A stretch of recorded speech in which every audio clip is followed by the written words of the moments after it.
Bienvenue dans Entrevue avec Lulu, l'émission qui met en avant les jeunes talents de demain.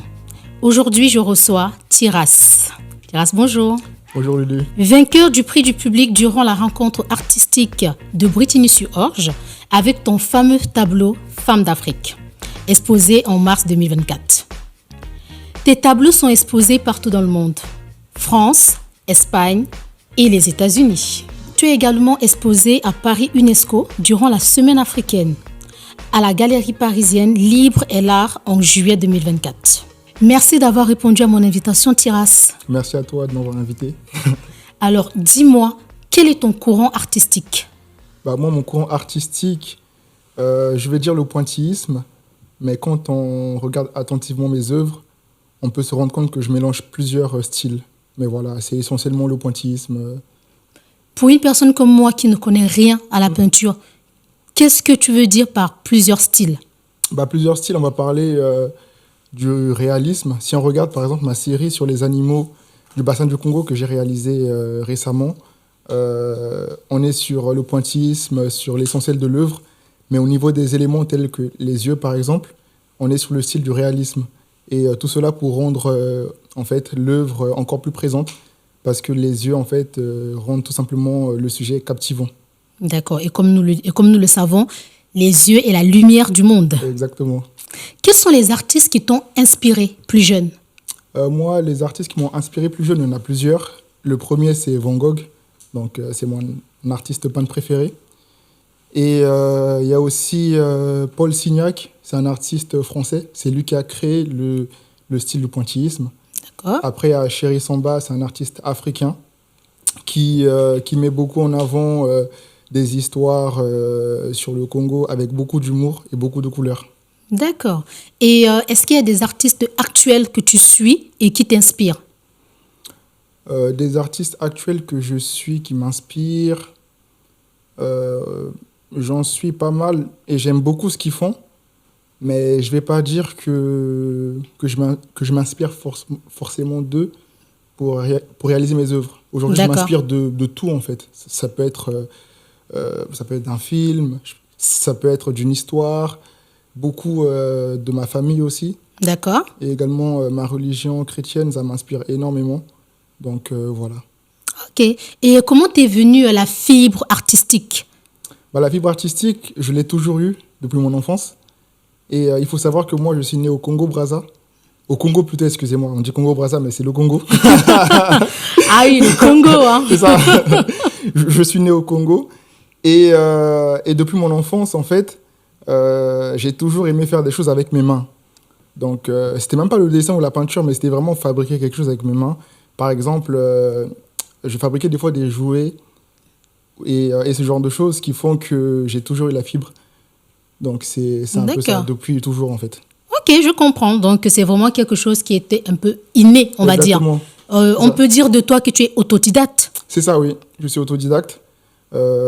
Diplômé en architecture d'intérieur. D'accord. J'ai fait une prépa en art, parce que pour s'orienter dans des domaines comme l'architecture d'intérieur, les domaines artistiques, si on n'a pas fait un bac dans ce domaine-là, il faut passer par une prépa généralement pour faire une remise à niveau en art. Et la prépa, c'est une année pendant laquelle, en fait, on découvre beaucoup de choses sur l'art, l'histoire de l'art, tout ça. Et on a eu un atelier sur la peinture. C'était pas des cours, mais c'était plus pour découvrir, en fait. Et là, c'était le déclic et je me suis lancé à faire de la peinture depuis, ça fait 5 ans maintenant. Félicitations à toi. Merci. Et dis-moi, par exemple, un tableau comme Femmes d'Afrique, ça te prend combien de temps pour le réaliser ? Femmes d'Afrique, ça m'avait pris, en termes d'heures, on va dire une 30aine d'heures peut-être par là. C'est énorme, hein ? C'est ça. Après, je l'ai fait sur une semaine, donc, et j'ai pas chronométré. Mais en tête, comme ça, c'est ce que je dirais. Et ça te coûte combien de réaliser ce genre de tableau, en toute honnêteté ? Ce genre de tableau, Femmes d'Afrique, un tableau comme ça peut me coûter peut-être dans les 60aines d'euros. Après, ça dépend en fait des techniques qu'on va utiliser, la dimension du tableau, ce qu'on appelle aussi des médiums. Des fois, pour donner une certaine texture à la peinture, on va utiliser en fait des sortes de produits, du gel, tout ça. qui vont ajouter une certaine texture et pas mal de choses. Et voilà. En vrai, ça dépend des techniques, en fait. Et D'accord. de tout ça. Et j'ai vu aussi à travers tes réseaux sociaux Ouais. que tu peins des artistes, que tu fais des portraits. Est-ce que tu peux nous dire un artiste et ou des artistes que tu as déjà peints et à qui tu as remis le fameux tableau? Bah, j'ai peint pas mal d'artistes. J'ai peint Fally Ipupa. Je lui avais remis le tableau dans son studio à La Défense. J'ai également peint l'écrivain congolais Alain Mabonkou. J'aime beaucoup, enfin j'ai lu énormément de ses livres et j'ai voulu lui rendre hommage à travers toutes les œuvres qu'il a réalisées. Et voilà, il y avait aussi Miss France et pas mal d'autres encore que... On te voit également dans des événements tels que Miss et Mister Congo. Ouais. Tu es très dans ta communauté congolaise, on va dire. Oui, c'est vrai, je mets beaucoup en avant la richesse de l'Afrique et en particulier du Congo et le bassin du Congo aussi. Et quand moi je dis Congo, c'est Congo avec un grand K. Donc aussi bien... Tous unis. C'est ça, exactement. Et je reçois énormément d'invitations, donc c'est à travers ces invitations-là que je mets en avant mes œuvres durant ces événements. Mais c'est bien, cela veut dire qu'en fait tes œuvres parlent pour toi et tu commences à être reconnu aussi dans ta communauté, c'est gratifiant. C'est ça, et aujourd'hui j'ai ma communauté qui me soutient énormément. Donc, et c'est un honneur pour moi d'être un artiste, un jeune artiste afro-africain, congolais, qui voit ses œuvres être reconnues par un public de plus en plus large. Bah, Et félicitations. pas que africain d'ailleurs, aussi. Bah oui, vu que tu mondial. exposes un peu partout dans le monde, je l'ai dit dans ta présentation, tu es allé à Madrid. C'est Est-ce ça. que tu peux nous en dire un peu Ouais. plus? Bah, j'ai été invité à Madrid en janvier. Et en fait, mon objectif de cette année, c'était exposer à l'étranger. D'accord. Donc, et dès le mois de janvier, bah, j'ai reçu cette invitation pour exposer en fin janvier à Madrid. Donc, c'était un peu un exaucement à cette prière-là. Dès le premier mois de l'année, bah, j'ai atteint, on va dire, mon objectif. Donc, Bravo. tout ce qui m'arrive aujourd'hui, on va dire, c'est du bonus. Et à Madrid, c'était la Journée mondiale de la culture africaine et afrodescendante. D'accord. Donc, un événement international. Et il y a plusieurs, en fait, rassemblements qui ont lieu partout dans le monde, aussi bien en Amérique qu'en Afrique, qu'en Europe, où les afrodescendants, en fait, célèbrent cette journée. Et où aussi des personnes de d'autres communautés peuvent venir pour découvrir, en fait, les cultures africaines et afrodescendantes. J'ai vu récemment, parce que j'ai essayé voilà, de regarder un peu, de m'actualiser sur tes réseaux. Tu étais également aux États-Unis d'Amérique quand même. C'est C'est pas ça. rien. C'est pas rien. Et ce n'est pas Ouais. pour du tourisme, c'est pour ton art. C'est ça. Donc, j'ai été invité à New York pour présenter mon art. Voilà, c'était une très belle expérience. C'était la première fois pour moi les États-Unis. Donc, à travers plusieurs petits événements, des networking, j'ai pu rencontrer de très belles personnes qui souhaitent également qu'on travaille ensemble à l'avenir. Oui. Et donc, voilà, de très belles choses vont arriver. Et j'ai pu découvrir aussi la culture américaine. Donc, voilà, que des belles choses. C'est tout ce que nous te souhaitons. Et alors, dis-moi, comment ton art influe dans ton quotidien? Aujourd'hui, mon art fait totalement partie de moi. Donc, je dirais même que sur les 365 jours de l'année, il n'y a pas une seule journée où mon art n'a pas d'influence sur moi.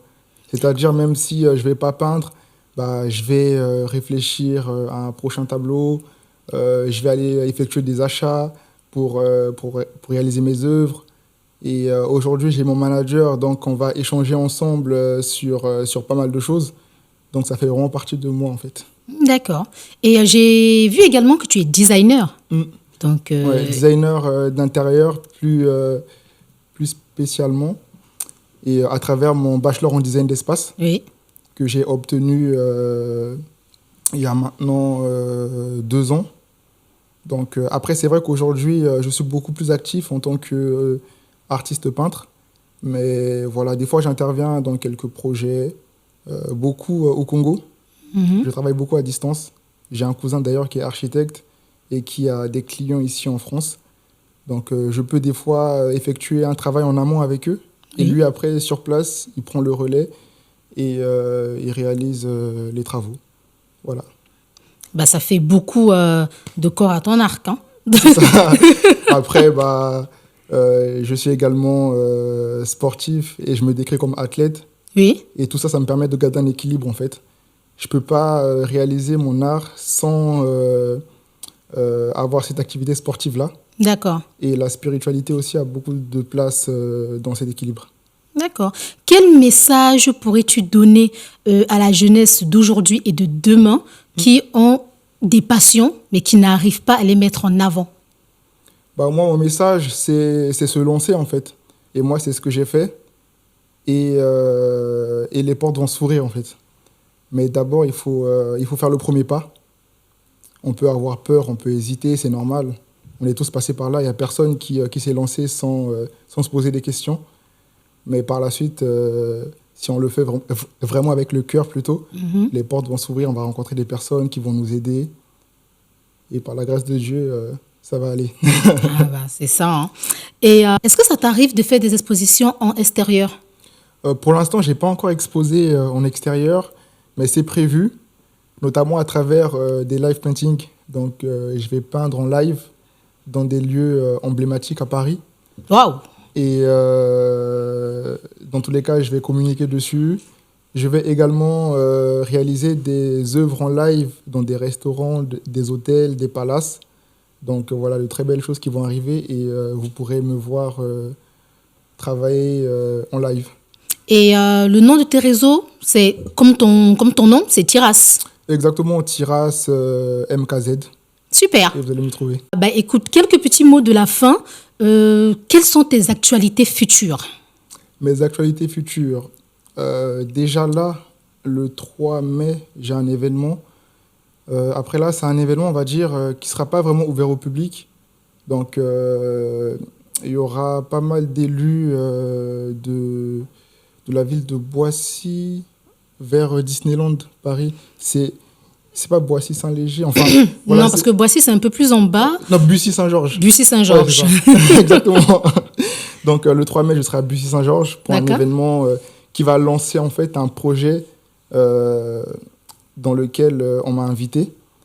Un projet qui met aussi en avant l'Afrique, mais qui va permettre de vraiment présenter l'Afrique à d'autres communautés.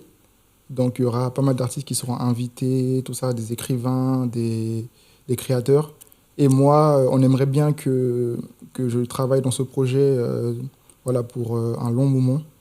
Et en fin juin, je serai dans la mairie du 15e arrondissement, le 27, 28 et 29 juin. Donc ça, c'est vraiment les 3 dates à retenir. Parce que là, ça Retenez va être, bien ces dates-là. 27, 28, 29 juin, dans la mairie du 15e arrondissement. Ça va être un gros événement organisé par une association qui met beaucoup en avant l'Afrique. Oui. Ça va être les 20 ans de cette association-là, qui est très active à l'UNESCO aussi. Et il faut savoir que pour une édition précédente, il y avait une dizaine d'ambassadeurs qui étaient présents. Et donc là, pour les 20 ans, on aimerait créer, que l'événement ait encore une plus grande ampleur. Et moi, je serai là avec des nouvelles œuvres parce que d'ici là, j'aurai le temps de produire encore. Eh ben, je te promets que je viendrai. Je choisirai une date et je viendrai voir ça avec mes propres yeux. Si tu viens pas, je t'en voudrais oui, énormément. là, tout le monde a écouté, là. J'ai plus le choix, il faut que je vienne. Bah, écoute, merci beaucoup d'avoir participé à Entrevue avec Lulu. Et nous ne pouvons que te souhaiter le meilleur. Dis-moi une chose. Oui. Est-ce qu'il y a un espace que tu aimerais vraiment exposer tes tableaux? Ce serait vraiment pour toi le Graal. Le Graal pour moi, aujourd'hui, il y a des espaces, on va dire, comme Pompidou. Mais pour moi, ce n'est pas un rêve, c'est quelque chose que je vais faire, en fait. C'est un objectif. C'est un très bon mindset, ça voilà. C'est très très bien. Mais après, voilà, moi, en fait, c'est vraiment exposé partout dans le monde. Oui. À Dubaï, en Chine, vraiment partout. Et voilà, j'ai été à Madrid, j'ai été à New York, donc aujourd'hui, il n'y a aucune barrière. Donc ça va arriver. Le ciel est ta seule limite. Amen. Merci beaucoup. Merci à toi. Retrouvez Entrevue avec Lulu chaque semaine. Suivez toute l'actualité Entrevue avec Lulu sur Facebook, Instagram, Snap et TikTok. N'oubliez pas de vous abonner et de liker toutes nos vidéos. Ciao.